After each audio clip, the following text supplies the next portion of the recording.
जेव्हा पाकिस्तान निर्माण होत होता तेव्हा या देशामध्ये काही लोकांनी ही परिस्थिती निर्माण केली. दुसरी महत्वाची गोष्ट अशी आहे, तेव्हा पंडित नेहरू म्हणाले होते, जेव्हा देश फाळणी झाली आणि धर्माच्या आधारावर पाकिस्तान निर्माण झाला, तेव्हा पंडित नेहरूंचं म्हणणं होतं की भारताचं मी हिंदू पाकिस्तान होऊ देणार नाही. म्हणजे धर्मांध लोकांच्या हातामध्ये कोणी असतील, हिंदू किंवा मुसलमान, हा देश मी जाऊ देणार नाही. आज दुर्दैवानं हा देश त्याच प्रकारच्या लोकांच्या हातामध्ये गेलेला आहे.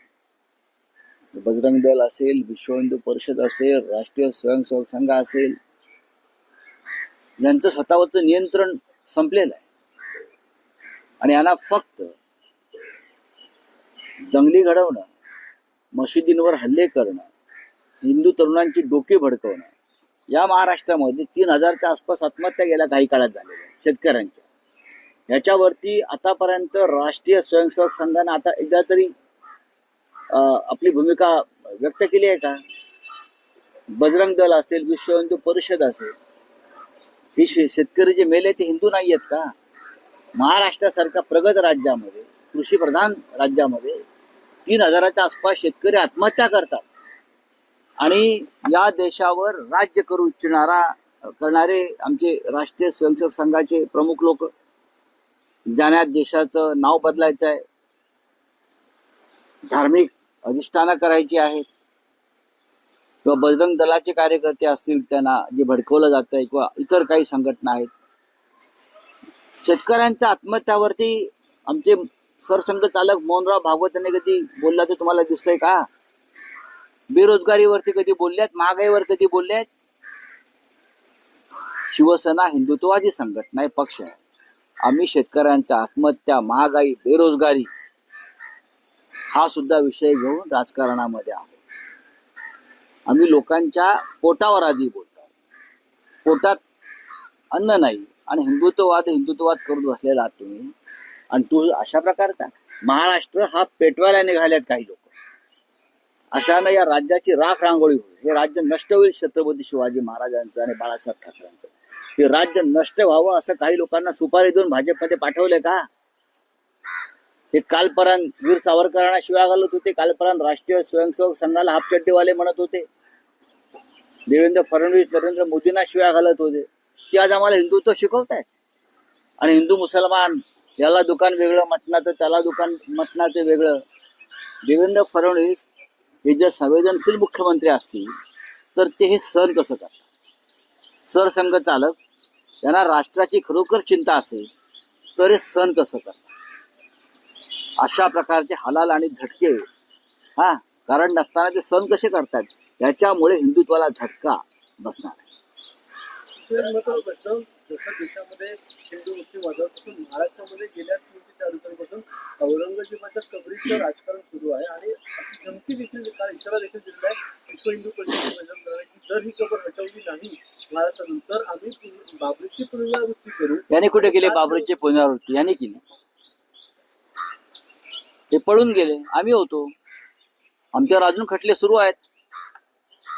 ते कुठे होते? हे जे म्हणतायत ना आम्ही हे करू, आम्ही ते करू, 400 वर्षापूर्वीची कबर खोदायला निघालेली आहे. म्हणून तर म्हणतोय ना की 3000 शेतकऱ्यांच्या कबरी चिता जळाल्यात, त्याच्यावर बोला. या महाराष्ट्रामध्ये करू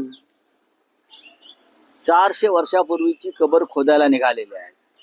म्हणून तर म्हणतोय ना की 3000 शेतकऱ्यांच्या कबरी चिता जळाल्यात, त्याच्यावर बोला. या महाराष्ट्रामध्ये 3000 शेतकऱ्यांच्या चिता आत्महत्या केल्या त्यांनी, आत्महत्या. त्याच्यावरती कोणाला संवेदना नाहीत? या 3000 शेतकऱ्यांना काय औरंगजेब कबरीतनं उठला आणि आत्महत्या करायला लावली? त्याच्यावर उत्तर द्यावं ना. महागाई बघा, बेरोजगारी बघा, लोक रस्त्यात. या बेरोजगार मुलांच्या डोक्यामध्ये फालतू बरं का धर्मांधता भरवून त्यांना दंगलखोर बनवलं जात आहे. काश्मीर मधला तरुण दंगलखोर का झाला? त्याच्या हातात दगड का आले? कारण त्याच्या हाताला काम नव्हतं, म्हणून तो दंगलखोर झाला. आज दुर्दैवानं या महाराष्ट्रामध्ये तीच परिस्थिती मला दिसते. हे कटू सत्य आहे. या सगळ्या महत्वाच्या विषयांवरून म्हणजे बेरोजगारी, महागाई या सगळ्या महत्वाच्या विषयांवरून लक्ष हटवण्यासाठी महागाई, बेरोजगारी बरं का, शेतकऱ्यांच्या आत्महत्या यावरून लक्ष हटवण्यासाठी प्रत्येक पावलावर हिंदू मुसलमानांचा प्रश्न निर्माण केला जातोय. प्रत्येक पावलावर मी उदय सामंत यांचं अभिनंदन करतो. त्यांनी राजापुरामध्ये संयमानं भूमिका घेऊन दोन समाजामध्ये जो तेढ निर्माण झाला होता तो संपवायचा प्रयत्न केला. कोकणामध्ये अशा दंगली कधी घडल्या नव्हत्या.